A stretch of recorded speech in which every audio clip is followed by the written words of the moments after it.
Kashmir, please?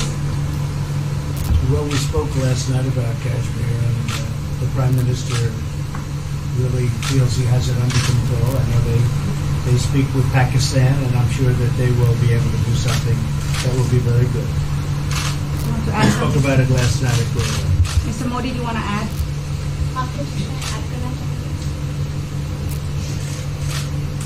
Bharat और पाकिस्तान के बीच कई बायलैटरल इश्यूज हैं और पाकिस्तान के प्रधानमंत्री के चुनाव के बाद जब मैंने उनको टेलीफोन किया था तब मैंने उनसे कहा है कि पाकिस्तान को भी गरीबी के खिलाफ लड़ना है, भारत को भी गरीबी के खिलाफ लड़ना है, पाकिस्तान को भी अशिक्षा के खिलाफ लड़ना है, भारत को भी अशिक्षा के खिलाफ लड़ना है, पाकिस्तान को भी बीमारी के खिलाफ लड़ना है, भारत को भी बीमारी के खिलाफ लड़ना है। हम दोनों देश मिलकर के गरीबी के खिलाफ लड़ें, हमारी असुविधाओं के खिलाफ लड़ें और हम मिलकर के दोनों देश की आवाम की भलाई के लिए काम करें। ये संदेश मैंने पाकिस्तान के प्रधानमंत्री जी को भी दिया है और राष्ट्रपति ट्रंप से भी हमेशा हमारे इस बायलैटरल संबंधों के संबंध में बात होती रहती है। Between India and Pakistan, there are many bilateral issues, and after Mr. Imran Khan became the Prime Minister of Pakistan, I called him up to congratulate him, and I told him that Pakistan needs to fight poverty, India too. Pakistan needs to fight illiteracy, India too. Pakistan needs to fight disease, India too. And so together, let us join our forces to fight poverty and all the ills that are facing our two countries. Let us work together for the welfare of the people of our two countries. And this is the message that I keep giving my counterpart in Pakistan. Along with President Trump, we also keep talking about the different bilateral issues between us. Mr. Modi, would you like to have President Trump be involved in negotiating between Pakistan and India?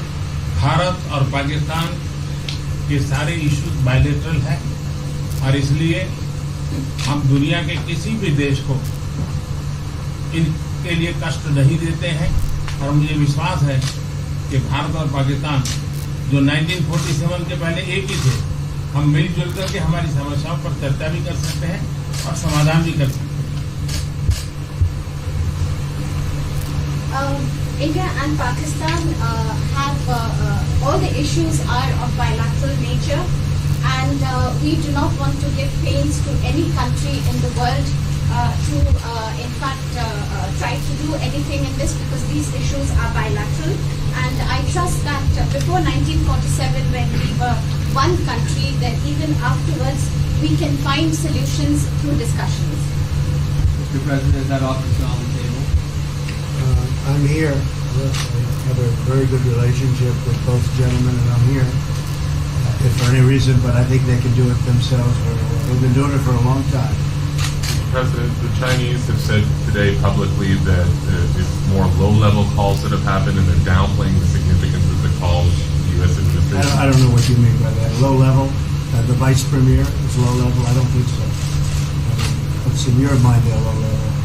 What is the position of the gentleman that was quoted in the newspaper today? The Vice Premier, Leo, came out with very significant statements, and we've been communicating through intermediaries back and forth with him. That's the Vice Premier of China. Yes, sir, I understand. That's not low level. I understand, I agree. I was just, there was a statement that the spokesman for the Foreign Ministry, for instance, I said don't they know weren't about his aware of spokesman. the calls happening. I don't know about his There's spokesman. been communication At the highest level. Thank you, Mr. At the President. highest level. Can you clarify the calls? No, I don't want to. We don't want to go into. We don't want to go into. Hey, look, in the meantime, our country is doing great. We're doing great. And the Prime Minister just congratulated me. Everybody that's met has congratulated us on the job we're doing in the United States with our economy. Our economy is phenomenal, best it's ever been. And that's despite the trade deals. And when the trade deals get done, like we did with Japan yesterday, we did a really big, tremendous trade deal with Japan. And we have others coming. We're negotiating now in earnest with the European Union because they want to do that. They want to do that, and I do too. So we have. When we get these deals done, our country will be transformed. I mean, it'll be monetarily transformed. It's such a difference between the horrible, horrible one-sided deals that we had in the past. And frankly, past administrations should be ashamed of themselves for allowing that. But we have many of them. One of them is the USMCA, Mexico-Canada. And hopefully that'll get voted on very quickly. Everybody wants it to happen, so hopefully we can make that a bipartisan bill. But we have many trade deals that are doing very well, and including China. And I think it was necessary to go through this, you would say a rough patch, but I'd say maybe much more than a rough patch. But that's okay, because we've been paid billions and billions of dollars. And you know that prices haven't gone up, and there's been no inflation. And we've put a lot of money in the Treasury, and tens of billions of dollars. And I've given a lot of it to the farmers that were hurt. I've been able to give a lot of money, compliments of China, to the farmers that were hurt, because we gave them 16 billion and we gave them 12 billion the year before. That made them whole. That was the amount of money that China didn't invest in to our farmers, give to our farmers. So the farmers have been amazing, but they're very happy with the job we're doing. But eventually they're going to be the biggest, or one of the biggest beneficiaries. Okay? Mr. President, did you attend the climate session? Say it? Did you make it to the climate session? Were there any conclusions that you took away I'm from going it? to. In fact, it's going to be our next session. So we haven't had it. Do you have a message that you'd like to deliver to? No, I want clean air and clean water. And we're right now having the cleanest air and cleanest water on the planet. But that's what I want. I want absolutely clean air and clean water. Mr. President, just briefly back on China, we saw the comments from Lee about wanting calm. Calm. Calm, exactly. Just wondering if you could clarify what you meant about the call. Was that with light hydrogen? I don't want to talk about calls. We've had calls. We've had calls at the highest levels. But I don't want to talk about that. But the Vice Chairman put out a statement last night that was a statement and saying that he wants to make a deal and he wants calm. And I think it's a very good word to use, calm. It's not a word that I use that often, but it's a good word to use. And I think it's one of the reasons that's a great country. I mean, they understand. I think that message also helps with respect to Hong Kong.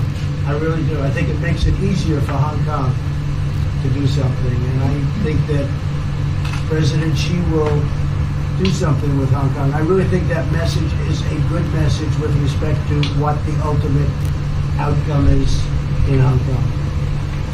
Very, very positive message. And we appreciated it. We appreciated it. What else? Anything else? Mr. President, what are your latest thoughts on your threat on pulling out of the WTO?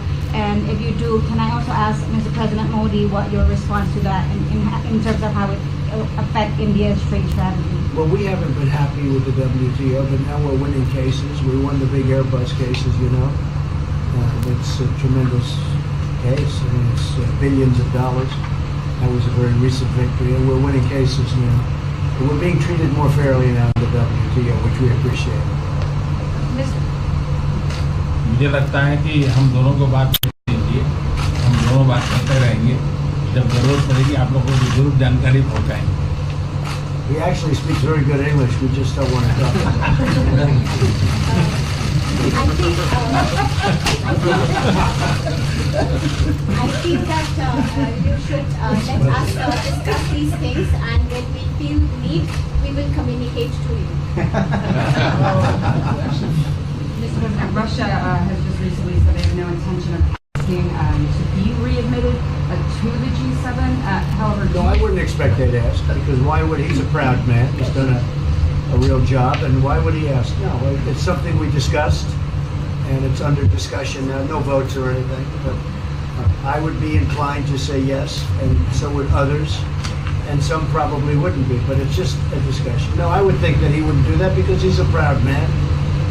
He wouldn't ask, but if something would happen, he would be asked, and I'm sure he would say yes to that. do you have any indication from them that they would accept? No, I think it was a very good discussion. It was the initial discussion, but it was a very good discussion. But I think it would be appropriate. I think it would be good for Russia. I think it would be good for everybody. I think it would be a positive. But it's just a discussion that we had. It was a very interesting discussion and very, I think, pretty even. I think ultimately people like the idea. Mr. President, what would be your message to the American people in terms of what is your biggest achievement at this G7? Well, we've had a lot of achievements.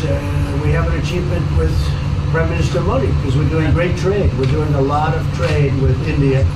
That's an achievement. I think, obviously, the Japan deal is a tremendous achievement because it's one of the biggest trade deals and it affects directly our farmers. Even the fact that he's taking all of the excess corn that China didn't take, hundreds of millions of dollars worth of corn, and he's buying that. Japan is buying all of that corn at a fair price, and that was great. So that was very important. I also think that unity is very important. We had a very good, despite you read the newspaper stories, the stories bear no resemblance to what's taking place. You saw me with Chancellor Merkel. You saw me with all of them. The relationship is great. We have 7 nations. In addition to that, we have other nations like India and others that came in. Australia came in. Scott. We have a lot of people came in, and I'll tell you that it's been total unity. What would be the area of most unity, There's been no dissension. There's been no fights or arguments. There's been no anything. I mean, there's been great unity here, and honestly, the papers haven't reported how good it's been. So what would be your most common ground? Is it climate change? Is it gender equality? I think we have a lot of things, but I think really the unity, the fact that we're all getting along so well, I think is one of the big takes from this. We really have good relationships, and we're doing a lot about a lot. Okay? Just so we get our reporting right, I'm going to give it one more crack on China. When you were referring earlier to the Buddha statement, which we all saw, did you mean to say that there was also a call last night, or was there not actually a call last night? There were discussions that went back and forth, and let's just leave it at that. Last night, and before last night. Yes. With China? Last with China, and before last night. Numerous. Look, they want to get something done. I've been saying that for a long reason. And why wouldn't they? They want to get something done. They've lost millions of jobs. Their supply chains are being hurt. And once those supply chains go, you can develop new supply chains. You can't get them back into China. So China is run by really a great leader. I think he's a great leader. He wants to do something. They lost over 3 million jobs in a very short period of time. A lot of companies have left China and they're leaving China. They want to get it done. I knew that. I could have told you that without talking, but we are talking. And would you still like to see U.S. companies leave China? Depends on whether or not we make a deal. If we don't make a deal, I'd like to see them leave China. Absolutely. If we make a deal, I'd like to see them stay there and do a great job. Mr. President, on the Afghanistan peace talks, do you have an updated timeline? Are there any snags? No timeline, whatever it is. We're no rush. I mean, we're there. We're really a peacekeeping force more than anything else, frankly. And said we could win that war in a very short period of time, but I'm not looking to kill 10 million people. Okay? And we are working along with the Taliban, with the government, and other people too. And we'll see what happens. No timeline. Thank you very much. We're going to be doing a news conference in a little while. Just one more thing. If you need one, do you need one? I don't think you need one. I mean, I can't imagine any other question. I just want to thank the Prime Minister. He's a great leader right here. Would you allow him to have nuclear weapons? Great election result. Would you allow him to have nuclear weapons, sir? Thank you, Press. Thank you, press. Would you allow India to have Thank you, nuclear press. weapons? Thank you. Thank you, Press. Thank you, press.